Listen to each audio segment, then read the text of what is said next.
దేశము, ఎటువంటి సంస్కృతి, ఎటువంటి సభ్యత ఉన్నటువంటి దేశము, అటువంటి దేశంలో మనం పుట్టడం చాలా అదృష్టంగా భావించుకోవాలి.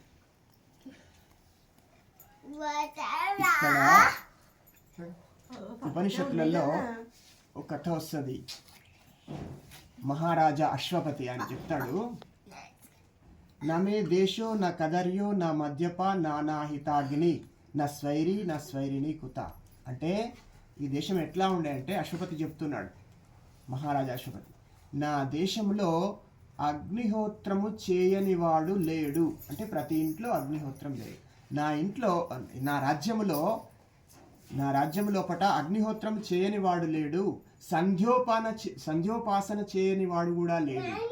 దొంగతనము చేసేవాడు కూడా లేడు. వ్యభిచారి లేడు. ఇక వ్యభిచారిని ఎక్కడి నుంచి ఉంటుంది అంటే అటువంటి రాజ్యం ఈ రాజ్యం. అందుకే ఇప్పటికి కూడా మనం ఏమంటాం, చక్కనైనటువంటి రాజ్యాన్ని గురించి ఉదాహరణ చేస్తే ఏమంటాం, రామరాజ్యం అంటాం. రామరాజ్యం కూడా అదే విధంగా ఉండేటువంటిది, చక్కనైనటువంటి సంస్కృతి సభ్యతతో నిలవైనటువంటి దేశం. ఎప్పుడైతే మహాభారత యుద్ధం జరిగిందో 5000 సంవత్సరాల క్రితము, ఆ మహాభారత యుద్ధంలో అన్నదమ్ముల యొక్క తగవులాటలో స్వార్థ చింతన లోపట వాళ్ళిద్దరికీ పడిరాక గొప్ప యుద్ధం జరిగింది. ఎంత గొప్ప యుద్ధం అంటే అది నా భూతో నా భవిష్యత్తు, చాలా గొప్ప యుద్ధం. ఆ యుద్ధం లోపట గొప్ప గొప్ప విద్వాంసులందరూ కూడా గతించడం జరిగింది. గొప్ప గొప్ప వీరులు కూడా గతించడం జరిగింది. వేద విద్యలు వచ్చినటువంటి విద్వాంసులు గతించడం జరిగింది. అంతటితోటే మెల్లమెల్లగా మన వేద విద్య కుంటుపడుతూ వచ్చింది. మన సంస్కృతి సాంప్రదాయాలు మనకు తెలియకుండా వచ్చాయి. అంతేకాకుండా మళ్ళీ మధ్యకాలంలో విదేశీయులు మన దేశం మీద ఆక్రమణ చేయడం, ఇక ఆ తర్వాత వాళ్ళ సంస్కృతిని మన మీద రుద్దడం, ఆ తర్వాత ఇంత కూడా పూర్తిగా మన సంస్కృతి మనకు తెలియకుండా పోయింది. మధ్యకాలంలో శంకరాచార్యులు లాంటి వాళ్ళు, మహర్షి దయానంద సరస్వతి, వివేకానంద లాంటి వాళ్ళు వచ్చి మళ్ళీ మన యొక్క సంస్కృతి సాంప్రదాయాలను మనకు తెలియజెప్పడానికి ప్రయత్నం చేశారు. ప్రతి ఇంట్లో యజ్ఞయాగాదులు జరగాలి, వేదాలు అందరూ చదవాలి, బ్యాక్ టు ద వేదాస్, మళ్ళీ ఒకసారి వేదాల వైపుకు మళ్ళండి, అప్పుడే సమాజం సుభిక్షంగా ఉంటుందని చెప్పి మనకు చెప్పారు.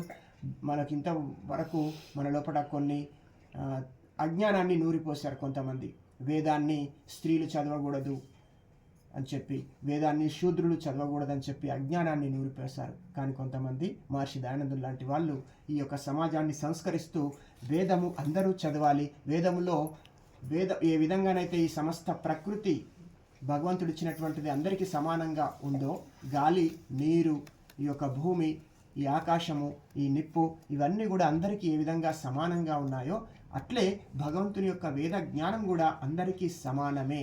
దీంట్లో ఏమాత్రం పక్షపాతం ఉండదు. భగవంతుడు పక్షపాతి కాదు, అందరూ భగవంతుని యొక్క బిడ్డలే. కాబట్టి వేద జ్ఞానం కూడా అందరికీ సమానంగా అందాలని చెప్పి ఈ యొక్క సమాజాన్ని సంస్కరించాడు. లేకుంటే మేము దైవాంశ సంభూతులము, మేము తప్ప ఈ యొక్క వేదం ఎవ్వరికీ అందకూడదనేటువంటి ఉద్దేశం ఈ లోకంలో ఉండే. ఆయన శాస్త్ర ప్రమాణంగా చెప్పాడు. ఎవరు బ్రాహ్మణులు అంటే బ్రాహ్మణులకు పుట్టినటువంటి వాడు కాదు. శాస్త్రం చెప్తుంది, జన్మనా జాయతే శూద్ర కర్మణా ద్విజ ఉచ్యతే. జన్మతో ప్రతి ఒక్కడు కూడా శూద్రుడుగానే పుడతాడు, అంటే అజ్ఞానిగానే పుడతాడు. తెలివిగలవాడు ఎవడు కూడా ఉండడు. పుట్టి నేర్చుకున్న తర్వాతనే బ్రాహ్మణుడవుతాడు. అంటే వేదాది శాస్త్రాలు చదివితేనే బ్రాహ్మణుడవుతాడు. బ్రాహ్మణునికి పుట్టి కూడా వేదాది శాస్త్రాలు చదవకపోతే అతడు శూద్రుడవుతాడు. ఇది శాస్త్రం చెప్తుంది అని చెప్పాడు. ఏ విధంగానైతే ఒక డాక్టర్ ఉన్నాడు, వైద్యుడు ఉన్నాడు. ఆ వైద్యునికి పుట్టినటువంటి వ్యక్తి వైద్యశాస్త్రం చదివితేనే వైద్యుడు అవుతాడు, కానీ వైద్యశాస్త్రం చదవకుండా వైద్యుడు కాలేడు. అదేవిధంగా వేదాది శాస్త్రాలు చదివితేనే బ్రాహ్మణుడు అవుతాడు, కానీ వేదాది శాస్త్రాలు చదవకుండా బ్రాహ్మణుడు కాదు. అదే శూద్ర వంశంలో పుట్టినటువంటి వ్యక్తి వేదాది శాస్త్రాలు చదివితే అతడు బ్రాహ్మణుడు అవుతాడు. అదే బ్రాహ్మణుడు వాడు చదవకపోతాడు, శూద్రుడు అవుతాడు. ఇది శాస్త్రం చెప్తుంది. ఈ విషయాన్ని మనకు మభ్యపెట్టి మనకు వేదాన్ని దూరంగా ఉంచారు. అందుకే బ్రాహ్మణ కర్మ ఏం చెప్పాడు, యజనం యాజనం అధ్యయనం అధ్యాపనం దానం ప్రతిగ్రహణం. ఈ బ్రాహ్మణుడు ఈ కర్మలు చేయాలి. యజనం యాజనం, యజ్ఞయాగాదులు చేస్తూ ఉండాలి, స్వయంగా చేయాలి, ఇతరుల చేత చేపిస్తూ ఉండాలి. అందుకనే మేము ఇన్ని రోజులు చేపించడమే కాకుండా మేము చేయాలి కాబట్టి ఈరోజు మేము కూడా చేసినాం. యజనం యాజనం అధ్యయనం అధ్యాపనం, వేదం చదవాలి, ఇతరులకు వేదము చెప్పాలి. దానం ప్రతిగ్రహణం, దానం తీసుకోవాలి, దానం ఇయ్యాలి. ఈ లక్షణాలు ఉంటే బ్రాహ్మణుడు. ఇది శాస్త్రం చెప్తుంది. కాబట్టి ఈ విధంగా మనం వేదాది శాస్త్రాల గురించి తెలుసుకోవాలి. దాని ప్రకారం సమాజం పోతే చాలా సుభిక్షంగా ఉంటుంది. మన శాస్త్రాలన్నీ మనం మర్చిపోయినాం. మన ఆయుర్వేదం కానీ, మన జ్యోతిష్యం కానీ, మన గణితం కానీ చాలా మూఢనమ్మకాల్లో కూరుకొని పోయినాం. జ్యోతిష్యం లాంటి వాటిని కూడా నమ్మి మనం దేశం మీదకి దండయాత్రకు విదేశీయులు వస్తుంటే మనం దాంట్లో కూడా జ్యోతిష్యం ముహూర్తాలు చూసుకుంటా కూర్చున్నాం.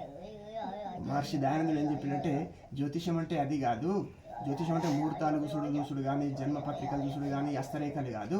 జ్యోతిషం అంటే సూర్యుడు, చంద్రుడు, గ్రహాలు, భూమి, నక్షత్రాలు, ఇవి తిరిగేటువంటి పరిధి, ఇది ఎప్పుడు తిరుగుతుంది, ఎప్పుడు అమావాస్య వస్తుంది, ఎప్పుడు పౌర్ణమి వస్తుంది, ఎప్పుడు గ్రహణం వస్తుంది, ఈ లెక్కలు చెప్పేది జ్యోతిష్యం. కానీ నీ మీద ఈ రాహు ఉన్నాడు, నీ మీద ఈ కేతు ఉన్నాడు, నీకు ఈ శని ఉన్నది, ఇవి జ్యోతిష్యం కాదు, ఇదంతా కల్పితము, వాళ్ళు పొట్టబోసుకోవడానికి కల్పించినటువంటి శాస్త్రం అని చెప్పి సత్యార్థ ప్రకాశం రాసిండు. ఆ చదివితే మనకు అర్థమవుతుంది ఏది అజ్ఞానము, ఏది జ్ఞానము, ఏది వేదానికి అనుకూలము, ఏది వేదానికి ప్రతికూలము అన్నీ తెలుస్తాయి. సత్యార్థ ప్రకాశం ఎప్పుడైనా మనం వీలున్నప్పుడు చూసుకొని చదివితే చాలా మంచిది. ఈరోజుకు ఇక్కడికి వచ్చి మీరందరూ కూడా మమ్మలను ఆశీర్వదించడానికి వచ్చినటువంటి మీ అందరికీ ఈ సత్సంగంలో భాగంగా మీ అందరికీ కూడా పేరు పేరున కృతజ్ఞతలు తెలియజేస్తూ ఈ యజమానులకు కూడా ఆయుర ఆరోగ్యాలు, అష్టైశ్వర్యాలు, సుఖ సంపదలు